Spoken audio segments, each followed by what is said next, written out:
pernah booming ya, tapi dia tidak selama ini. Dia waktu pernah tuh selama berapa minggu ya, semua kena SARS, kemudian stop, nggak ada lagi yang kena ya. Tahun 2002, 2019 pernah ada lagi MERS-CoV ya. Jadi nggak sampai selama ini. Ini kita dari bulan Desember ya, Desember, Januari, Februari, Maret, 4 bulan nih, masih malah bertambah. Kalau mereka kan waktu itu sampai sebulan aja ya, udah stop tuh. Yang SARS itu First Acute Respiratory Syndrome. Jadi memang menyerang saluran pernafasan atas cepat, langsung sesak orangnya, karena memang itu berasal dari hewan, virusnya dari kelelawar waktu itu. Nah kalau MERS-CoV juga dari hewan, itu dari waktu itu unta, ya kan, Middle East Respiratory Syndrome. Jadi dia memang dari unta, virus itu ke manusia, kemudian membuat sesak pernafasan dan gagal nafas, akhirnya meninggal. Tapi tidak selama coronavirus ini. Nah coronavirus ini katanya di Wuhan pertama kali dari kelelawar, yang makan sup kelelawar, dari orang yang jalan-jalan di pasar basah. Tapi ternyata sekarang dia sudah tidak dari hewan ke manusia, tapi dari manusia ke manusia. Cepat sekali penularannya, ya, cepat sekali. Akhirnya bukan dengan airborne lagi, tapi dengan droplet. Jadi kalau airborne kan kita batuk, dia layang-layang di udara, ini enggak. Dia masih misalnya cipratan air ludahnya nempel di meja, nempel di kursi, di gagang pintu, nempel di gagang tangga.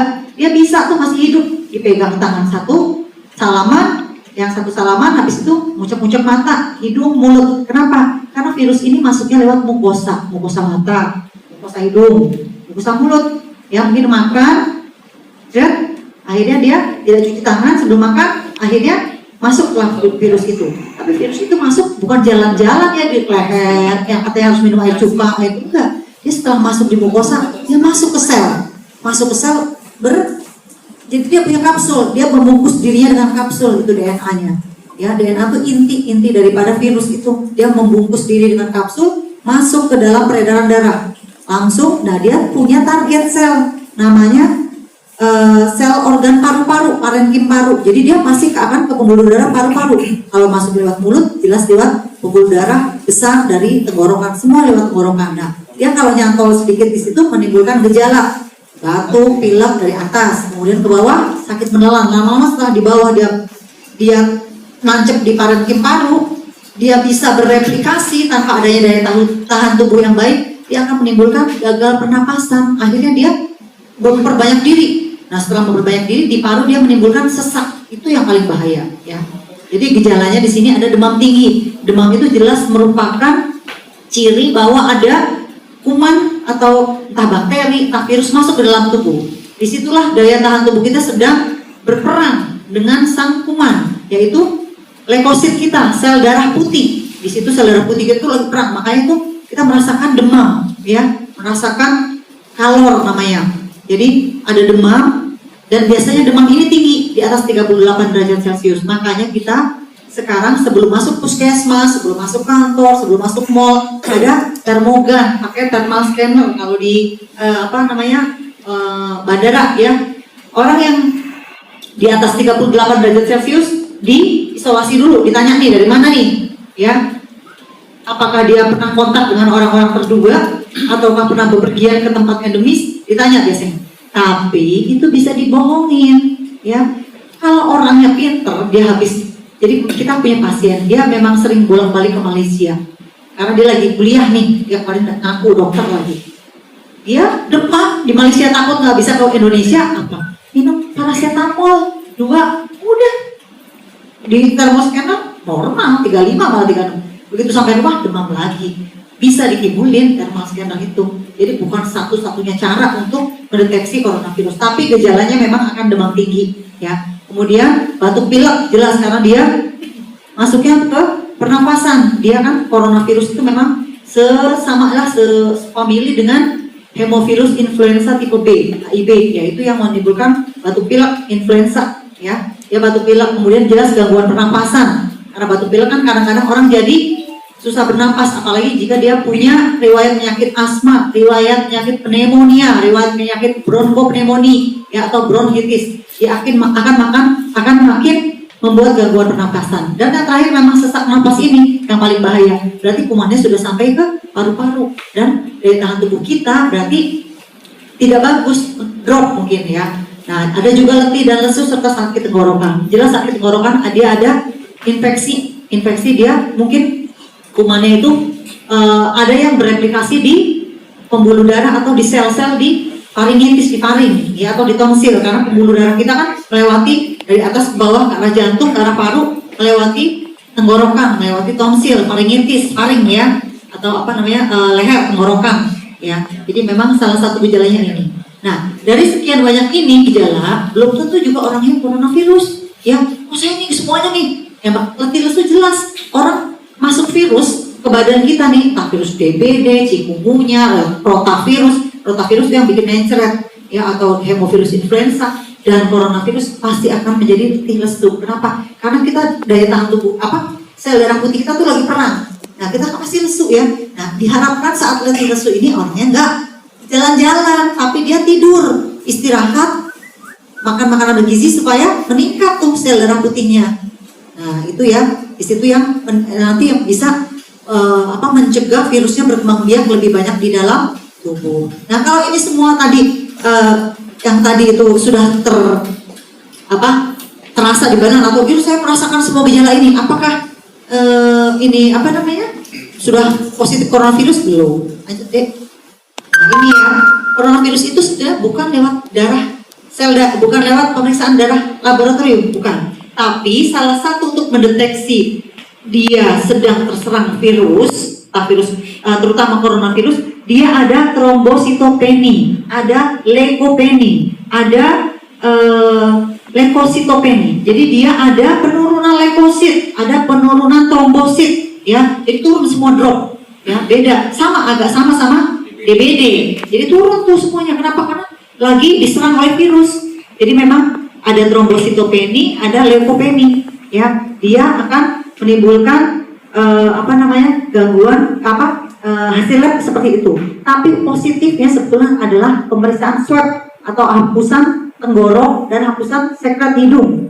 Itu yang paling positif mengidentifikasi coronavirus ini, ya, COVID-19. Jadi yang memang biasa dibilang orang sedang diisolasi kemudian diperiksa oleh Litbangkes atau oleh Rumah Sakit Penyakit Infeksi Sulianti Saroso itu diambil sekret lendir tenggorokan dan hidungnya. Itu yang membuat dia positif. Lanjut. Nah, kita harus tahu bagaimana sih penyebaran coronavirus itu. Memang kita tuh harus tidak boleh terlalu takut ya, tidak boleh terlalu parno, tapi juga harus tetap waspada. Jangan panik, tapi waspada. Nah, waspadanya apa? Ayo kita cari apa sih yang penyebab coronavirus ini terjangkit ke tulang kita. Nah, bagaimana penyebarannya? Ini yang nanti bapak-bapak bisa terapkan di keluarga, terapkan di anak, kemudian tetangga, ya, warganya, kasih tahu bahwa jangan sampai perilaku-perilaku mereka yang tidak benar itu yang menyebabkan penyebaran coronavirus ini makin banyak. Kenapa? Karena bukan hanya dari luar negeri aja sekarang kan, bahkan sekitar kita sudah ada ODP, orang dengan pemantauan, ada ODP, orang dengan pemantauan, ada PDP, pasien dengan pemantauan, ada suspek, kemudian ada positif. Ya, jadi ada 4 tahap itu. Kalau memang dia ODP, tapi dia ternyata bisa kita isolasi 14 hari, kemudian membaik, dia tidak jadi PDP. Ya, setelah PDP dia membaik, misalnya dia tidak jadi suspek. Ya, setelah suspek kalau membaik tidak menjadi positif coronavirus. Ya, lanjut. Nih, virus ini menyebar ketika tadi partikel virus itu atau cipratan air liur yang virus itu ada di ludah penderita itu masuk ke dalam mukosa mata, hidung dan mulut orang sehat. Langsung dia sudah masuk virusnya itu, tapi belum menimbulkan gejala. Nah, masa inkubasi memang dari mulai dia masuk sampai menimbulkan gejala itu 14 hari, 7 sampai 14 hari. Makanya orang di karantina 14 hari, di self isolation 14 hari itu untuk lihat itu masuk nggak tuh virusnya. Setelah masuk, kalau dia demam tinggi, lah berarti dia kemungkinan terinfeksi virus itu. Ya, jadi jangan kelayapan. Kenapa? Nanti nggak ketahuan masuknya kapan, ya. Dan kalau memang dia udah masuk, masih keluaran lagi, ya kan nggak tahu tuh apakah dia kontak terakhir kapan, ya. Lanjut. Nah, jadi ketika kita melihat ada orang yang batuk, ada orang yang bersin, langsung menjauh, ya. Kenapa? Kalau kita ngomong kayak gini nih udah yang termuncrat ini yang keluar dari mulut sekitar 30 cm. Tapi kalau orang batuk sama bersin itu kan dengan kekuatan tenaga wajib gitu ya, dengan kekuatan tenaga yang agak kuat kan, itu bisa sampai 1 meter, setengah meter sampai 1 meter bisa muncrat tuh, nempel di baju kita, nempel di jilbab, di topi, di rambut ya. Jadi harus menjaga jarak setengah sampai 2 meter supaya kita aman dari partikel virus ya. Memang partikel virus ini agak besar, jadi tidak kecil ya. Sebetulnya pakai masker biasa pun, masker bedah yang hijau itu pun nggak apa-apa ya, lebih aman. Tapi memang kalau kita langsung mendekati orang suspek atau orang yang sudah positif harus pakai N95 ya. Ataupun kalau kita sudah terinfeksi memang beda lagi maskernya ya. Lanjut. Nah, jadi kita harus memberikan masker kepada mereka yang batuk pilek di sekitar kita. Nah, tapi kan masker kosong ya, langka ya. Nah, kalau kayak gitu caranya gimana? Bisa bapak-bapak pakai masker bahan pun nggak apa-apa. Tapi ingat cara higienisasi masker itu, ya. Masker itu hanya sekali pakai ini, masker yang saya hijau ini ya, masker bedah. Dan ingat, setelah pakai ini tidak boleh dibawa ke rumah. Ini kalau dari luar, bapak ibu habis pakai ini harus dibuang, tidak dibuang di rumah, ya. Dibuangnya harusnya mestinya di sampah medis, puskesmas atau rumah sakit. Kenapa? Ini kan bekas ludah kita di dalam, di luarnya ini kuman, jadi nggak boleh nyentuh. Kalau tangan kita habis, ini saya kan nggak mau makan ya, tangan kita habis nyentuh luar ini, masker ini nggak boleh langsung makan. Ini dianggap tangannya kotor, infeksius. Kenapa? Saat kita pakai masker ada orang batuk kan, nempel lah tuh, lari-lari virusnya, nempel dia bisa di sini. Jadi ini adalah bagian terkotor. Ya, kalau kita pakai masker nggak boleh megang depannya, dianggapin tangan kita harus cuci tangan lagi pokoknya. Pokoknya kalau kita pakai masker jangan anggap ini barang steril, ya ini kotornya dari dalam ada apa itu kita ya, ada kuman kita, dari luar ada kuman orang-orang. Dan ini sekali pakai, habis itu dibuang di tempat pembakaran, kalau bisa di tempat kalau di rumah sakit itu pokoknya pemusnahan sampah medis ya. Sekali pakai berapa jam? Ya bisa 24 jam, bisa seharian ya, tapi kalau basah harus bisa pokoknya 24 jam, ini untuk 1 hari. Dan ini tidak boleh dibuang sembarangan, apalagi penderita TBC ya. Kuman TBC itu kuman tahan asam, jadi mau dikasih alkohol mau apa dia tidak akan mati. Nah bahaya, apalagi untuk beberapa orang yang katanya maskernya dicuci lagi tuh, pemulung. Nah lebih baik memang kita membuang masker, kita gunting-gunting, masukkan satu plastik, ikat, jangan sampai berkeliaran. Ini juga nanti saya bawa ke puskesmas, buangnya di puskesmas. Tidak boleh masker ini kita bawa sampai rumah, ketemu anak-anak kita, masih pakai masker dicium tuh anaknya. Ya, ini sama aja membawa virus kepada rumah kita. Nah kalau kami nih di kesehatan sudah menerapkan kita pulang ke rumah dalam keadaan bersih. Jadi masker, handscoon, baju apron, buang semuanya, taruh semua di puskesmas. Cuci di puskesmas, bahkan kalau bisa kita mandi di puskesmas. Kita pulang tidak membawa baju yang bekas memeriksa dari puskesmas.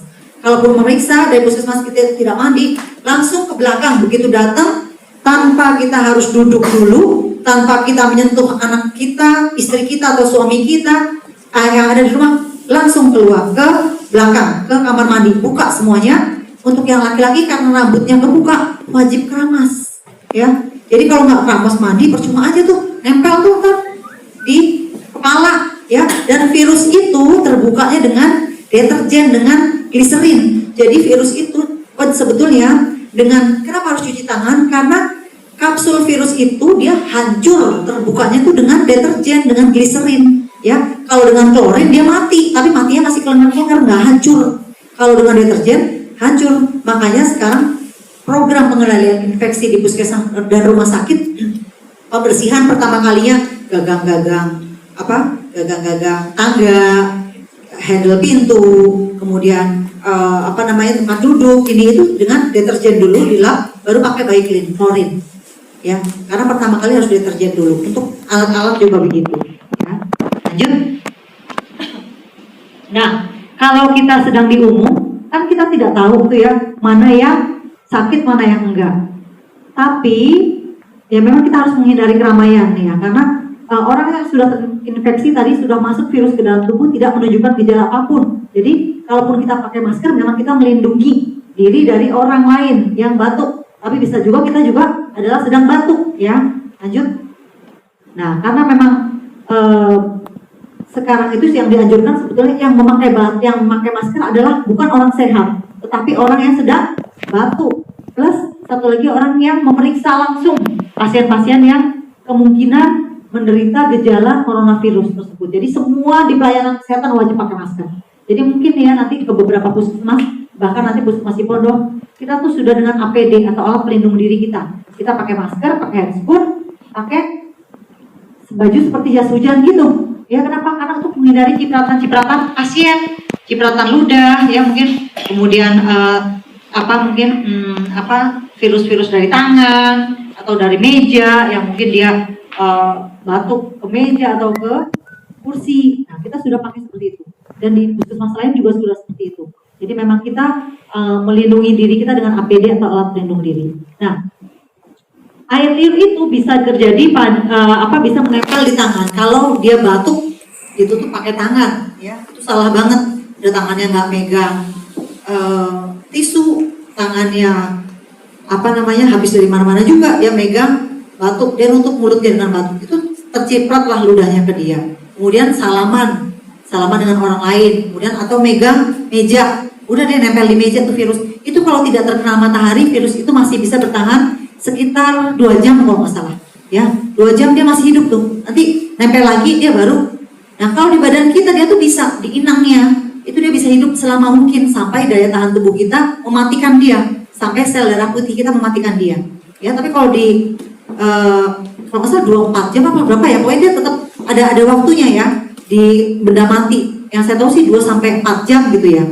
Nah, dia juga bisa menempel di kenop pintu, di pulpen, di mouse, di pegangan kereta, di tisu bekas orang bersin misalnya, di gelas, di sumpit, pegangan tangga, tombol lift, dan perangkat digital. Makanya sehabis kita menyentuh ini semua, ingat harus cuci tangan dengan sabun dan air mengalir. Kenapa? Untuk memutus rantai penularan si virus itu, si coronavirus yang ada di tangan kita. Karena kemungkinan di tempat ini pasti ada. Ya, dia kan nggak ada yang sakit, dia kan nggak ada yang sakit, kan nggak ketahuan tuh gejalanya. Mungkin nggak batuk, nggak demam sekarang, tapi sudah terinfeksi. Lanjut. Tuh, bahkan di luar masker orang yang sehat. Kenapa? Kita sehat pakai masker. Kan orang lain kan pada batuk tuh, jadi nyipak-nyipak ke bagian luar masker. Bagian luar masker adalah bagian terkotor. Ya, lanjut. Nah, jika kamu tidak sengaja atau kita tidak sengaja menyentuh benda-benda itu, kemudian menyentuh wajah kita, wajah teman kita, anak kita, orang semua bisa jatuh sakit. Kenapa? Itu adalah port di entry atau tempat masuknya kuman dari tangan.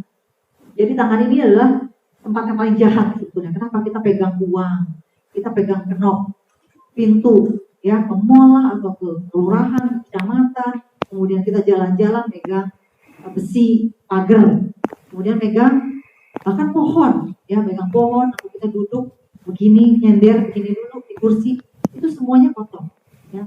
Jadi harus dibudayakan cuci tangan setelah dari luar rumah. Ya, lanjut. Tuh, virus ini dapat lebih dari 24 jam malah, dapat menempel pada permukaan benda lebih dari 24 jam sebelum dia disikat dengan sabun atau diusap dengan deterjen. Kenapa? Karena kalau diusap dengan sabun dan deterjen tadi, dia akan hancur tuh kapsulnya yang melindungi DNA dia, yang melindungi inti dari itu dia, ya, inti dari tempat berkembang biaknya dia. Lanjut. Oleh karena itu kita harus mengikuti 5 langkah pencegahan ini. Lanjut deh. Yang pertama tuh, jangan menyentuh wajah kita atau wajah orang lain sebelum mencuci tangan. Dan cuci tangan dengan sabun dan air mengalir itu ada 6 langkah yang harus dipahami. Hafal nggak bapak-bapak di sini? Hafal deh ya. Cuci tangan tuh kita basahin air doang. Itu mah bukan cuci tangan, cuma membasahin tangan. Ya, harus pertama kali mana Bu? Bu Yaya, Bu Awang, tangan ya, kemudian peluk permukaan, kemudian sela-sela, kemudian ibu jari, kemudian nih kuku ya, 6 langkah, dan terakhir dia sampai pergelangan kalau 7 ya, pergelangan tangan ya. Itu harus dicuci dengan sabun. Jadi kita mencucinya 20 detik ya, 20.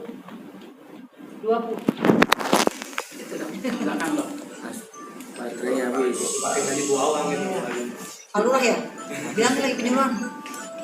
Palurah Cipondo tuh. Habis semua baterainya. Enggak, ini kayaknya Tangan, ya telapak tangan, sela-sela jari, kuku itu selama 20 detik. Jadi nggak hanya cuci tangan dah.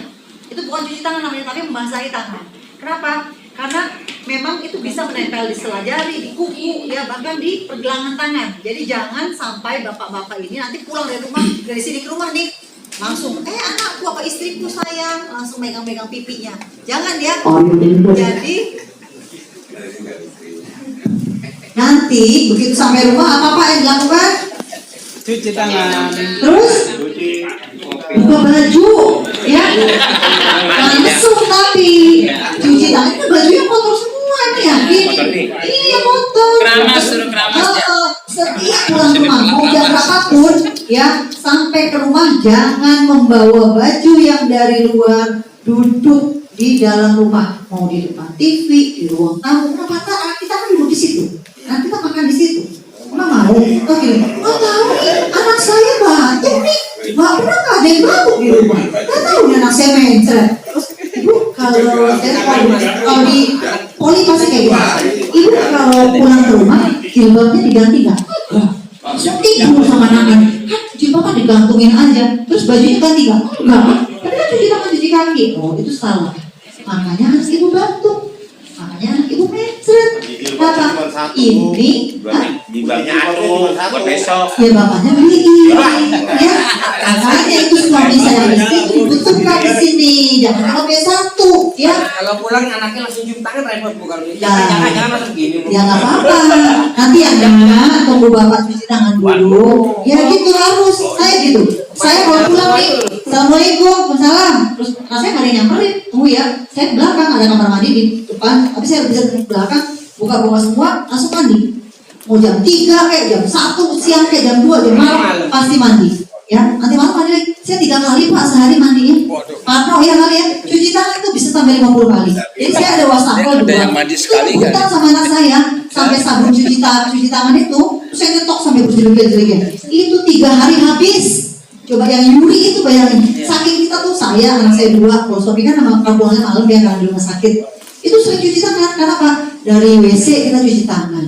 Mau makan cuci tangan, habis pegang handphone mau makan cuci tangan, habis pegang remote cuci tangan, habis dari belakang pegang handphone cuci tangan. Itu Mbak Bisa bajunya nggak pernah ganti sama bilang. Itu global berarti ya. Soalnya masa Dokter saya dengerin ya.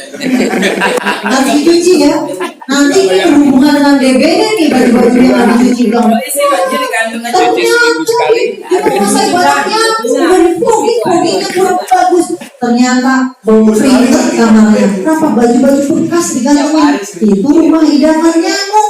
Ya jangan nyalahin kelurahan, nyalahin puskesmas kagak putus nih. Caranya promnya nih pasti solarnya kebanyakan nih nyamuk kagak mati. Yang nyamuknya ngumpet di baju bapak, di baju ibu. Saya suka bilang bu, kalau baju kotor diapain? Ya sayang lu baru sekali digantung di kamar. Oh gitu. Terus tidur, iya tidur. Dan nyamuk kan? Kadang-kadang ada nyamuk.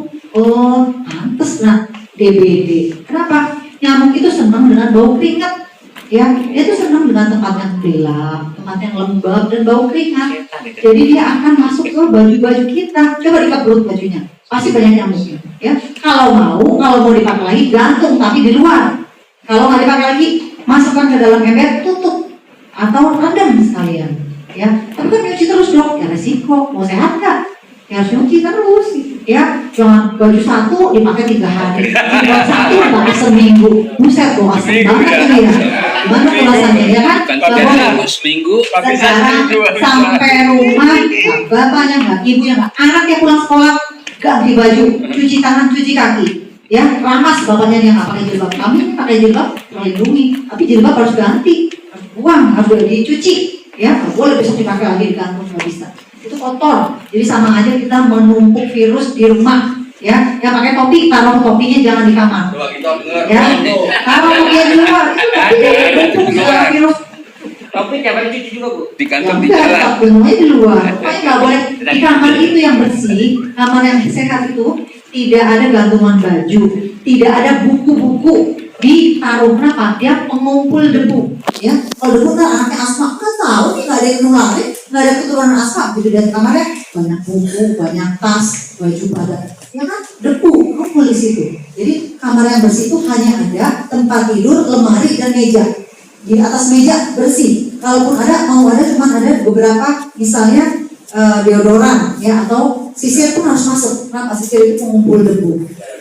Ya, nggak boleh pokoknya, nggak boleh ada apapun di dalam. Ya, tas juga, tas tidak boleh yang dibawa ini tidak boleh masuk kamar. Kenapa? Ini semuanya penuh kuman, penuh virus. Tas taruh di luar, nggak ada tas taruh di kamar tidur. Nanti hilang uang saya, ya ambil dompetnya, masukin lemari.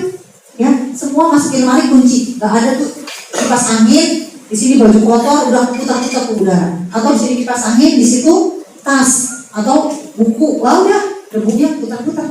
Ya, silakan nanti pasti akan merasakan anaknya lama-lama sakit. Ya, lanjut. Buang masker setelah rasa kotor. Pokoknya 1 hari nggak boleh diganti-ganti. Nggak boleh boleh lagi dipakai, harus diganti. Nggak boleh dicuci-cuci, nggak boleh disimpan-simpan. Ya, harus 1 hari 1 masker. Bakteri bisa berkembang biak, makanya nggak boleh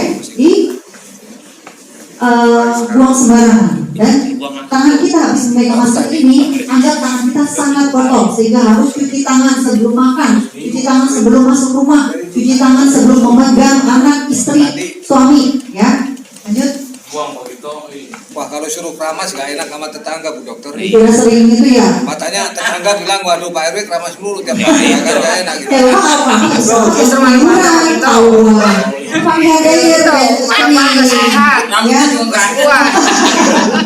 Orang nggak ada rambutnya sih.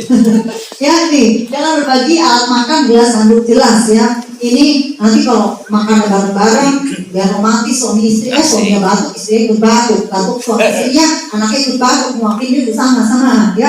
Jadi jangan biasakan, gak usah sok romantis ya. Sok romantis itu udah lampau, udah gak, jangan now ya. Sekarang 1 orang 1 sendok, 1 orang 1 anduk, 1 orang 1 piring ya. Ada 1 piring rame-rame itu ada ya.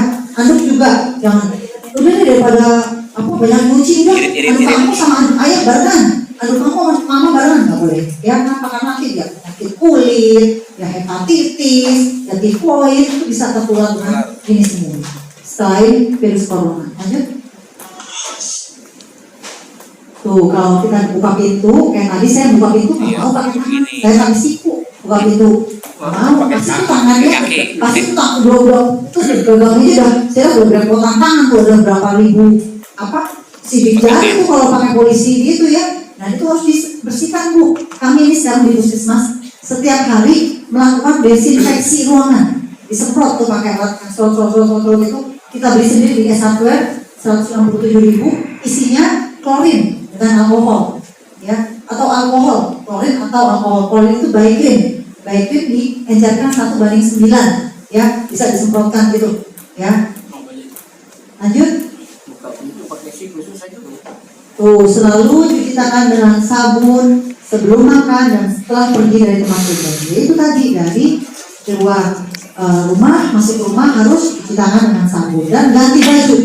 Jangan sampai kita menularkan penyakit kepada keluarga kita ya, apalagi kalau kita dari tempat-tempat umum, dari tempat-tempat keramaian seperti ini ya. Kan memang mestinya nggak boleh kalau RW memang harus keluar dari tiap hari ya. Terakhir adalah ujung jari ke telapak tangan ya, 6 langkah cuci tangan ini harus dipraktekkan. Anak-anak udah pada bisa semuanya, guru-guru sudah mengajarkan ini ya. Dan kalau bapak-bapak ingin terhindar dari virus corona ini, dari COVID-19, nomor 1 jelas tadi, perilaku hidup bersih dan sehat. Yang kedua apa? Daya tahan tubuh. Ya, kenapa kita ini, badan kita ini kan sarang bagi si virus corona itu. Tapi dia itu akan mati dengan daya tahan tubuh kita yang baik. Ya, kalau kita istirahatnya cukup, makan vitamin setiap hari, terus minum air putih cukup, ya, menghindari stres, dan yang terakhir apa? Tidak merokok, ya. Kenapa? Ini ujung-ujungnya Soalan rokok ini. lagi. Corona mah Soalan nih. Oh gitu ya. Iya. Iya. Mana soalnya kan? Emang dimasukin gitu rokoknya ya? Ke mulut? Oh, sama juga kalau dimasukin mati. Asapnya Ya, jangan dibuang, asapnya jangan dibuang. dimut kali ya, dimut, nah itu coronanya mati, ya. Aja yang ngerokok mah nggak ada yang kena corona. Amin, ya. Ya. Tetapi kalau kita merokok itu apa namanya? Mukosa tenggorokan kita. Jadi kotinya bagus tuh buat ini. Apa ya? Jadi kotinya bagus buat bunuh virus. Oh, gitu ya. Kalau kita merokok, apa namanya, mukosa tenggorokan kita itu menjadi kaku, menjadi kasar dan tidak lentur, sehingga kalau ada virus, ada penyakit, dia tidak akan apa namanya, kontraksi dengan baik. Kan kalau kontraksi dengan baik berarti dia mengalirkan pembuluh darah ke situ, sehingga dari sel darah putih bisa menyerang tenggorokan. Karena kita minum air hangat, sering-sering minum air juga, nanti kumannya mati. Emang kumannya keliaran di pinggir-pinggir gitu, hai gitu. Enggak, dia sudah masuk ke sel. Dia tuh kalau di sel itu dia kaku, selnya dia senang, nggak akan ada pembuluh darah yang saya. Ada sel darah putih, kan mau berdenyut juga untuk pembuluh darah susah, kan dia rigid, kaku. Begitu juga paru-paru. Kalau paru-paru kita kaku karena mohon maaf nikotin, itu pembuluh darah itu akan rusak, akan kasar, ya, corakannya kasar, jadi kaku. Jadi nggak bisa tuh pembuluh darah ngalir ke situ, ngalir kaku. Paru-parunya jadi keras. Ya, nah di situ bahayanya bahwa nanti jika ada virus di situ, pembuluh darah kita tidak bisa mengalirkan sel darah putih ke tempat virus tersebut ada. Ya, jadi memang itu yang harus dicegah. Kita mengajarkan terutama keluarga kita, PHBS tadi cuci tangan, ganti baju, kalau habis dari luar harus buka semuanya, masukin ember, rendam, pakai rinso. Ya, kalaupun kamu direndam, tutup di dalam ember. Jadi ganti semuanya. Masuk ke dalam rumah sudah dengan badan bersih dan baju rumah. Ya, muka juga harus pakai sabun. Harus sabun, apalagi kalau kita tidak pakai jilbab atau bapak-bapak harus keramas. Ya, kenapa? Debu-debu itu nempel. Kan kita berminyak nih, mengeluarkan minyak kepala. Itu nempel di minyak rambut itu, nanti dia nggak akan lepas sebelum digosok pakai deterjen. Ya, dia akan nempel di situ bisa 24 jam tadi kan. Ya, kalau nempel di benang mati sebelum dia digosok pakai deterjen. Nah, itu yang kedua. Setelah PHBS, bajunya harus dilepas setiap dari luar. Yang ketiga, germas. Germas itu bisa meningkatkan daya tahan tubuh kita, yaitu makan buah dan sayur setiap hari, olahraga teratur, hindari stres, dan juga tidak merokok. Ya, itu akan meningkatkan daya tahan tubuh kita. Jangan begadang. Kenapa? Saat malam hari itu adalah saat di mana sel-sel darah putih bekerja. Jadi kalau kita masih gajah gizi kesana kemarin nih, apalagi masih jaga nih, masih ngobrol ya sampai jam 1 malam itu sel darah putih mau keluar nggak jadi lagi, mau keluar nggak jadi lagi. Tapi saat kita rebahan itu semua organ-organ itu istirahat, itu jantung memompa sel darah putih. Nggak keliaran tuh kemana-mana tuh nyari polisi, nyari maling. Jadi maksimal itu coba jam berapa? Jam 11 sampai jam 3 pagi. Yang dianjurkan Rasulullah. Kita tidur dari jam 9, jam 3 bangun, habis bisa ngaji sebentar, mungkin tidur atau ngobrol dengan keluarga, tidur, jam 3 bangun, tahajud, mungkin baca Al-Quran, sholat subuh. Jangan begadang baru tidur jam 2, bangun jam 5. Begitu kelengar-kelengar gitu kan, capek, harus pergi lagi. Udah terus aja tuh, digenjot aja tuh. Ya, jadi kalau sel anak ginjal pembuat sel darah putih itu nggak bisa istirahat, nggak akan terbentuk, imunnya akan turun, akan lemah. Nah itu segala macam penyakit bisa, virus DBD juga bisa. Bahkan virus DBD itu sama aja namanya, semua virus itu self limiting disease. Dia akan hancur di badan kita dengan daya tahan tubuh yang baik. Mungkin saya punya virus corona, tapi saya daya tahan tubuhnya baik, jadi saya tidak menimbulkan gejala, tapi dia mati di saya. Tapi ada beberapa anak-anak misalnya dia karier, atau dari kemarin yang pasien virus corona 01, 02, 03, itu yang 03 itu karier. Kenapa? Dia nggak menimbulkan gejala, tapi dia membawa virus kemana-mana. Kenapa? Karena dia daya tahan tubuhnya baik. Akhirnya dia diisolasi tetap.